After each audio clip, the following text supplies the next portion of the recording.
ഒരു ട്രാൻസ് ദമ്പതികൾ കേരളത്തിൽ വിവാഹിതരായ ഒന്നിച്ച് താമസിക്കുന്ന പങ്കാളികളായിട്ടുള്ള രണ്ടുപേർ അവർക്കൊരു കുട്ടി വേണമെന്ന് തീരുമാനിക്കുന്നു. അപ്പോൾ അതിൽ ട്രാൻസ് മെൻ ആയിട്ടുള്ള ആൾ കൃത്യമായിട്ട് പറയുന്നുണ്ട്, ഇപ്പോൾ നിലവിൽ ഞാൻ ഈ കുട്ടിയുടെ അച്ഛനാവാൻ പോവുകയാണ്, അമ്മയാവാൻ പോവുകയാണ്. പക്ഷേ ഒരു കുട്ടി ഉണ്ടായ ശേഷം എൻ്റെ റോൾ ആ കുട്ടിയുടെ അച്ഛൻ്റേതായിരിക്കും. തിരിച്ച് ട്രാൻസ് വിമൻ ആയിട്ടുള്ള ആൾ പറയുന്നുണ്ട്, ഇപ്പോൾ ഞാൻ ഈ കുട്ടിയുടെ അച്ഛനാവാൻ പോവുകയാണ്, അമ്മയാവാൻ പോവുകയാണ്. പക്ഷേ ഇത് കഴിയുമ്പോൾ എൻ്റെ റോൾ ഈ കുട്ടിയുടെ അച്ഛൻ്റേതായിരിക്കും. പക്ഷേ സമൂഹം മൊത്തം അന്ന് അതിനെ ചർച്ച ചെയ്തിരുന്നത് എനിക്ക് ഓർമ്മയുണ്ട്. രണ്ട് ആണും പെണ്ണും തന്നെയാണ് അവർ ഈ പറയുന്നതിൽ എന്താ അർത്ഥം? ഒരാൾ കുട്ടി ഉണ്ടാക്കുന്നു, മറ്റേയാൾ ഗർഭിണിയാവുന്നു. ഇതിലപ്പുറത്തേക്ക് എന്താണ് ഇതിന് പ്രസക്തിയുള്ളത്? ഇവർ സമൂഹത്തെ പറ്റിക്കുകയാണ് എന്നുള്ള രീതിയിലുള്ള ചർച്ചകൾ ഉണ്ടായിരുന്നൊരു സമയമുണ്ട്. അപ്പോൾ സാറിന് ഇതിൻ്റെ ഒരു ശാസ്ത്രീയമായിട്ട് ആളുകൾ ഇടയ്ക്ക് ചോദിക്കുന്നൊരു സംശയമാണ്. ഇപ്പോൾ ശ്യാമ പറഞ്ഞു നിർത്തിയതുപോലെ കുട്ടികളുണ്ടാകുമ്പോൾ ഇവരുടെ കുടുംബജീവിതം എങ്ങനെയായിരിക്കും? ശസ്ത്രക്രിയയെ പറ്റി ഒരുപാട് പേര് ചിന്തിക്കുന്നുണ്ട്. കേരളത്തിന് അതിന് സൗകര്യങ്ങളില്ലെന്ന് പരാതിപ്പെടുന്നവരുണ്ട്. പുറമെ ബോംബെയിലൊക്കെ ഇതിനെ ആശ്രയിക്കുന്നവരുണ്ട്. ഇതിൻ്റെ സാമ്പത്തിക ചിലവിനെ പറ്റി ചിന്തിക്കുന്നവരുണ്ട്. അപ്പം ഒരു trans men or trans women, എല്ലാം LGBT പെടുന്ന എല്ലാവരും അല്ല, ഇവരുടെ ഇത്തരം കൺസേൺസിന് നമുക്ക് എന്ത് രീതിയിലാണ് ഉത്തരം കൊടുക്കാൻ പറ്റുന്നത്? സോ ഇതിനകത്ത് ഞാൻ സർജറീസിൻ്റെ കുറിച്ച് ഞാൻ പറയാം. ഇതിനകത്ത് സർജറീസ് ഇന്ത്യയിൽ ഇപ്പോൾ പല സ്ഥലങ്ങളിലും സർജറീസ് ചെയ്യുന്നുണ്ട്. പക്ഷെ നമ്പർ ഓഫ് പ്ലേസസ് ഭയങ്കര കുറവാണ്. പ്രധാനമായിട്ട് ഇതിൻ്റെ കാരണം എന്താണെന്ന് വെച്ചാൽ, ഇത് ചെയ്യാൻ തുടങ്ങിയത് ഒഫീഷ്യൽ പെർമിഷൻ കിട്ടുന്നത് 2017 മുതൽക്കാണ് ചെയ്യാൻ പെർമിഷൻ കിട്ടുന്നത്. നമ്മളുടെ ഒരു ടെക്സ്റ്റ് ബുക്സും, വെസ്റ്റേൺ ലിറ്ററേച്ചർ ആയാലും ഒരു ടെക്സ്റ്റ് ബുക്സിലും, അതായത് standard general surgery, medicine, gynaecology, psychiatry, endocrinology, ഈ ഒരു ടെക്സ്റ്റ് ബുക്സിലും നമുക്ക് ട്രാൻസ്ജെൻഡേഴ്സിന് ഭയങ്കര ഇമ്പോർട്ടൻസ് ആയിട്ട് കൊടുത്തിട്ടുള്ള വിഷയങ്ങളില്ല, അതിനകത്ത് ചാപ്റ്റേഴ്സ് ഇല്ല. എസ്പെഷ്യലി സർജിക്കൽ സൈഡിൽ ദർ ഇസ് അബ്സല്യൂട്ട്ലി ഒന്നുമില്ല. ഇപ്പോൾ റീസെൻ്റ്ലി ആണ് ഇങ്ങനെ ഓരോ ടെക്സ്റ്റ് ബുക്സും കാര്യങ്ങളൊക്കെ ഇറങ്ങി വരുന്നത്. ലാസ്റ്റ് ഒരു മേ ബി ഒരു 20 ഇയേഴ്സിലാണ് ഇങ്ങനെ ടെക്സ്റ്റ് ബുക്സ് ഒക്കെ വരുന്നത്. ജേർണൽ ആർട്ടിക്കിൾസും ഈ ലാസ്റ്റ് കുറച്ച് നാളുകളായിട്ടാണ് ജേർണൽ ആർട്ടിക്കിൾസും എല്ലാം പുറത്തോട്ട് വരുന്നത്. ഏതൊരു സർജറി ചെയ്യുന്ന സമയത്തും അതിനൊരു എവല്യൂഷനുണ്ട്. ആ evolution is happening in transgender surgeries also. But ഇത് പറയാൻ വെച്ചാലും trans women surgeries less complicated ആണ്. ഓക്കെ, എന്നിരുന്നാൽ പോലും നമ്മുടെ ജെൻഡർ എഫർമേഷൻ സർജറീസ്, അതായത് താഴത്തോട്ടുള്ള ബോട്ടം സർജറീസ് കൂടുതൽ കോംപ്ലക്സ് സർജറീസാണ്. രണ്ട് സ്ഥലത്തും കൂടുതൽ കോംപ്ലക്സ് സർജറീസാണ്.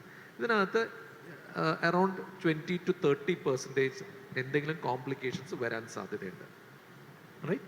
ട്രാൻസ് മാനിനാണെന്ന് വെച്ചാൽ ഒഫീഷ്യൽ, ദാറ്റ് ഇസ് ജേർണൽ ആർട്ടിക്കിൾസിൽ വരുന്ന കണക്കുകൾ വെച്ചിട്ട് അറൗണ്ട് 60 to 75% ആൾക്കാർക്ക് എന്തെങ്കിലും ഒരു ഫിസ്റ്റുല, സ്ട്രിക്ചർ, അങ്ങനെ എന്തെങ്കിലുമൊക്കെ കോംപ്ലിക്കേഷൻസ് വരാൻ സാധ്യതയുണ്ട്. സോ ഇതൊക്കെ കുറച്ച് കോംപ്ലക്സ് സർജിക്കൽ പ്രൊസീജിയേഴ്സാണ് ഈ ജെൻഡർ എഫർമേഷൻ സർജറീസ്. ഇതിനകത്ത് ഇമ്പോർട്ടൻ്റ് കാര്യം എന്താണെന്ന് വെച്ചാൽ, ഇത് എവോൾവ് ചെയ്ത് കൂടുതൽ ബെറ്റർ ആവണമെന്ന് വെച്ചാൽ കൂടുതൽ ആൾക്കാർ ചെയ്യണം. അത് ചെയ്യണമെന്ന് വെച്ചാൽ ഇതിൻ്റെ സ്റ്റാർട്ട് ചെയ്യേണ്ടത് നമ്മുടെ മെഡിക്കൽ കോളേജസിലാണ്. മെഡിക്കൽ കോളേജസിൽ ഇപ്പോൾ നമ്മൾ തുടങ്ങി വരുന്നുണ്ട്. ഇപ്പം കോട്ടയം മെഡിക്കൽ കോളേജിലും ഐ തിങ്ക് കോഴിക്കോട് മെഡിക്കൽ കോളേജിലും ജെൻഡർ എഫർമേഷൻ ക്ലിനിക്സ് സ്റ്റാർട്ട് ചെയ്തിട്ടുണ്ട്. മൾട്ടി ഡിസിപ്ലിനറി ക്ലിനിക്സ് സ്റ്റാർട്ട് ചെയ്തിട്ടുണ്ട്. കോട്ടയം മെഡിക്കൽ കോളേജിൽ actually gender affirmation surgery, bottom surgery ചെയ്തിട്ടുണ്ട്, സക്സസ്ഫുൾ ആയിട്ട് സർജറി ചെയ്തിട്ടുണ്ട്. ബാക്കി സ്ഥലങ്ങളിൽ മെല്ലെ ചെയ്തു തുടങ്ങുന്നുണ്ട്. അവർ പല സ്ഥലം നമ്മുടെ ഹോസ്പിറ്റലിലും വന്നിട്ട് അവർ ഒബ്സർവ് ചെയ്യാൻ വന്ന് അവരത് പഠിച്ച് നമ്മളെ ഹെൽപ്പ് ചെയ്യലും അതൊക്കെ ചെയ്ത് അങ്ങനെ വരുന്നുണ്ട്. അത് പല സ്ഥലങ്ങളിലും അങ്ങനെ വരുന്നുണ്ട്. അങ്ങനെ കൂടുതൽ ആൾക്കാർ ചെയ്താൽ മാത്രമേ അത് എല്ലാ ആൾക്കാർക്കും ഈസിലി ആക്സസബിൾ ആയിരിക്കുള്ളൂ. ഞാൻ പറഞ്ഞത് എന്താണെന്ന് വെച്ചാൽ, ഇത് ഭയങ്കര, ഇപ്പം നമ്മളിപ്പോൾ വരിക കുറച്ച് ആൾക്കാരല്ലോ, കേരളത്തിൽ വളരെ കുറച്ച്, പക്ഷെ അങ്ങനെയല്ല, കൂടുതൽ ആൾക്കാരുണ്ട്, ഇവരൊന്നും പുറത്തു വന്നിട്ടില്ല. അപ്പോൾ ഇത് ഇവോൾവിങ് ആണ്. And definitely it will keep improving. കുറേ പുതിയ ഇത് വരുന്നുണ്ട്, കുറേ ടെക്നീക്സ് പുതിയതായിട്ട് വരുന്നുണ്ട്. അതെന്തായാലും ബെറ്റർ ആയിക്കൊണ്ടിരിക്കുന്നുണ്ടാവും.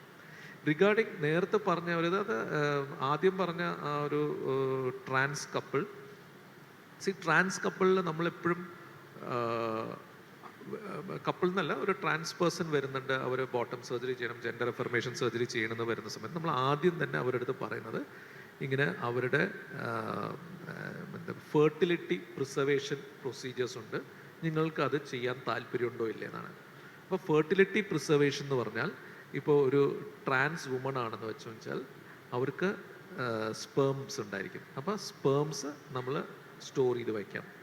അല്ലെങ്കിൽ ഒരു ട്രാൻസ് മാൻ ആണെന്ന് വെച്ചാൽ ഓവറി നമ്മൾ മാറ്റുന്ന സമയത്ത് ഓവറി പ്രിസർവ് ചെയ്ത് വയ്ക്കാം.